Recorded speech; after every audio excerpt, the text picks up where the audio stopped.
大家好，歡迎翻到嚟 Zeus Channel。今日我哋又帶大家睇樓啦。書說上回啊，咁我哋嘅 roommate 咧，其實咧大部分咧就已經有 planning 咧9月份之前咧就搬走噶啦。咁啊，我哋而家已經去到7月啦，咁我哋都應該要揾樓啦。咁所以咧，今日咧就嚟睇樓。我哋睇樓嘅主要目的地咧就係 Fairview Mall 附近嘅，因為咧要就老婆翻工，一定要喺步行距離之內咧翻到屋企嘅，因為老婆咧係冇呢個車牌嘅。但係咧唔知點解啦，最近啦經理好多時啦都係偏我收嘢咯，咁所以咧收嘢嘅情況底下就盡早翻到屋企就最好啦。我哋而家就行過去啦。咁今日咧我哋會睇3，哎呀，俾啲蟲葉吉到下。咁我哋咧會睇3間樓嘅。咁第一間咧就係180 Fairview Mall。咁其實咧距離 Fairview Mall 只有1街之隔。咁大概我哋啱啱落車行到過嚟咧，都唔夠3分鐘。Fairview Mall 其實就喺我哋嘅身後邊，咁但係其實都係 Fairview Mall 嘅停車場度，唔係人入嘅入口咯後邊。其實咧我哋就唔知咧呢間樓有冇房客。咁咧因為寫住本身係8月10號先可以入住嘅，咁但係咧又要約時間啦。但係咧嗰條鎖匙咧又喺管理處喎。咁所以咧就係一個好奇怪嘅現象。咁若果咧如果陣間冇得拍片嘅話咧，就唯有用翻網上圖片再口述轉述俾大家睇啦。咁其實咧呢度前面距離嗰條404公路咧都幾近。咁啊陣間睇下個高度咧可唔可以彌補到呢個咁嘈嘅問題啦。呢個樓盤咧就位於180 Fairview Mall Drive 嘅 Unit 708啊，租金咧就2350蚊，包水包暖。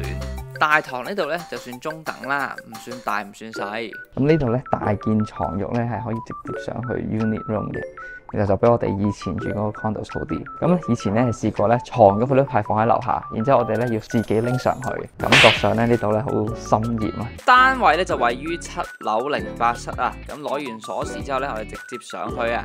咁一如既往咧都係冇指示牌㗎，所以揾咗一陣。咁因為入到去咧，呢間屋咧係有人住緊嘅，就拍得比較少鏡頭啦。咁入到嚟，其實個廳嘅空間咧，其實係足夠嘅。咁但係因為而家嘅租客咧都擺得比較多嘢啊，視覺上咧就冇咁大啦。咁呢間屋最大嘅問題咧，就在於佢嘅抽油煙機啊，採用嘅係咧微波爐加抽油煙機嘅組合啊。可以想象到咧，如果煎嘢嘅話，油煙大都幾頭痕。露台方面咧，其實就比較大嘅，而且風景咧就望來遠，一啲都唔嘈啊！睇啦，個途中就出現咗特別事件啦，有隻好黐型嘅貓貓不斷咁樣挑逗我哋，咁當然我哋係不負眾望咁樣屈服咗，唔怕陌生人不特止，仲可以俾我哋抱，甚至抱佢嘅時候仲會舐我添啊！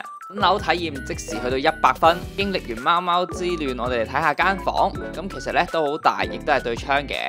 廁所方面咧，光鮮光猛啊，係個馬桶細咗少少。經歷完貓貓之亂，我哋都 miss 咗好多鏡頭，唯有用網上圖片補充下啦。其實一入門口左邊咧就已經係洗衣房同埋 closet 啦。咁其實正對住個門口咧就係一個釘嚟嘅，不過咧就有個趟門嘅。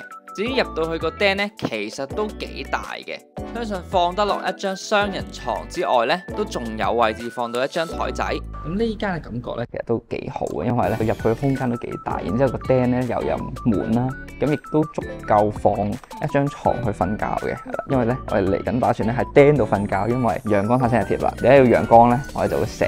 咁同埋佢雖然隔離407，但係間房睇唔到407，所以都講好靜嘅。但聽到隔離屋企度打麻雀。咁陽台咧其實都係比較大嘅，而且咧聽講好似冇乜 restriction。咁呢個入住時間咧8月10號，咁咧都係有一車位同埋2350蚊啫，即係其實老實講咧抵到爛，比我哋而家住到嗰度咧仲抵。係。好，咁我哋去下一間咧。A few moments later， 第2間我哋要睇嘅咧就係180 Fairview Mall Drive 啊，就係沿住條 Fairview Mall Drive 行咧，幾分鐘就到128啦。咁由128 Fairview Mall Drive 咧行去 Fairview Mall 入口咧，只係需要4分鐘啊！入到去咧，呢度嘅大堂可以話係一眼睇晒啊！右邊咧就係得張 sofa， 咁轉個身咧就已經到咗登記處啦。佢直接寫咗所有嘅 parcel 咧都要直接送上去，咁咧就唔會喺樓下。咁啊，幾好，對於我嚟講幾好。咁呢度咧就再近啲 Fairview Mall，因為呢度直行咧就可以直接見到 Fairview Mall 個入口啦。咁呢度行過去咧，我諗都唔夠3分鐘。咁冬天嚟講咧就十分方便。咁咧呢度咧就得2架 lift，好似呢棟樓咧係冇咁高，好似得10幾層，咁所以兩架 lift 其實都應該係夠，冇指示牌。等咗陣之後咧，就直接可以入屋啦。咁呢間屋嘅租戶咧就十分配合啊！我哋嚟睇樓嘅時候咧，就已經出咗門口啦。咁入到嚟嘅感覺咧，其實就細過我哋啱啱睇過嗰間嘅，一樣入門口轉右咧就係開放式廚房，然之後咧就可以直望露台。同樣地，一入門口咧就已經係洗衣房啦。露台方向咧都係直接望住 Fairview Mall 嘅，但係咧呢度已經係10樓，咁就聽唔到啲咩車聲。呢度咧就係間房啦，咁啊正正常常一間房啦。呢度咧5個爐頭啦，然之後咧呢個風咧大啱我好多，得把聲㗎咋。咁好過連聲都冇啊嘛，同埋啲嘢好似好擺啲啦，啱比啱啱嗰度，因為佢上面都有啲架咧，啱啱嗰啲位咧就好似好擺啲。之後呢啲都係一樣嘅嘢嚟。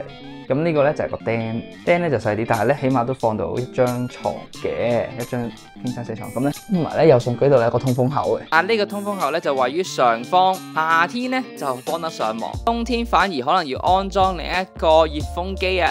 廁所方面咧仲靚過啱啱嗰間啊。馬桶 size 亦都比較大啲，公共 common area 啦。之後咧呢度係咧就係個 gym room 啦，咁啊有啞鈴啦，有 bench 啦，普通健走機。呢個咧同以前嗰個都有啲相近嘅，不過咧就冇咁好，因為嗰邊咧係4個嘅，咁但係咧都夠做噶啦。而家呢度咧就係我哋基本上都唔會用嘅 party room， 但係因為係會收錢嘅關係咧，我哋係唔會用嘅。好啦，大家好，咁咧我哋就睇完呢個128啦。咁咧其實咧呢個128咧就係比180嗰間咧細少少，但係其實咧大體格局上咧都係差唔多嘅，包括所有嘅設施啦，咁樣都係差唔多嘅。唯一嘅最大分別咧就係佢嘅抽油煙機咧係勁啲嘅180，同埋咧行路嘅距離咧近 Fairview 咧多1分鐘左右，180咧大概行4分鐘，而128咧就要行3分鐘左右咧就可以到達 Fairview Mall 啦。咁啊，另外一個最重要嘅分別咧就係佢入住咧係即時入住嘅，佢係想我哋7月份咧就入住嘅。而呢個180呢個咧係可以8月中或者8月尾先入住嘅。咁咧呢個就係對於我哋嚟講咧係一個比較大嘅 concern。因為價錢方面兩間一樣都係2350，包水包暖。A few moments later， 最後一間樓盤咧就位於66 Forest Manor Road， 相隔咗一條街啊，行過嚟 Fairview Mall足足要行7分鐘啊！咁呢間嘅樓盤咧都係包水包暖包一個車位，咁但係租金啊就要2500蚊啊！咁呢度個大堂咧就大過啱啱嗰兩間10分之多啊，足足擺咗3張梳化咁多。上到嚟呢度咧，呢間係唯一一間有門牌指示嘅公寓。咁入邊咧由於私人物品咧係比較多，所以我哋決定咧就冇拍攝。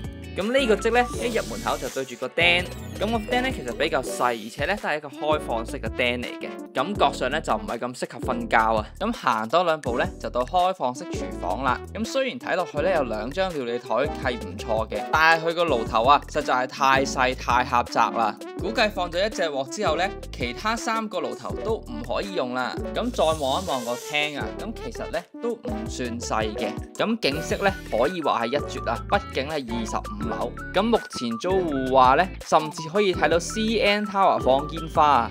廁所方面咧雖然冇相啊，但係感覺上就比上2間更加殘舊。而主人房咧都係正正常常一間房啦。咁至於66 Forest 嗰間咧，最主要個問題咧就係在於佢個交通，因為佢嗰度咧係停車場一上嚟咧，佢嗰個轉入口嗰條路太細啦。咁我哋咁啱走嘅時候咧，就見到一架沙巴 truck 上嚟，然之後有架車想落去，結果咧就2架都卡咗喺中間，而且佢本身轉入Forest 嗰條路咧，其實都係單行線嚟嘅，咁所以咧就係比較細啦，咁就會感覺上啊會成日產生呢個交通問題。而且嗰邊嘅租金仲要貴啲，我都唔明點解。係同埋嗰個格局唔係咁好，即係譬如我哋咧，我哋係諗住瞓釘噶嘛，但係嗰間一入門口咧就已經係釘啦，而且仲要係冇門嘅釘。冇門，而且嗰個釘嘅大小係比我哋呢2間咧仲要細嘅。雖然個風景係叫做靚啲，但係個格局唔係咁好使咯，對我哋嚟講。就係咁啦，睇下我哋會唔會成功租得到，下集見，拜拜。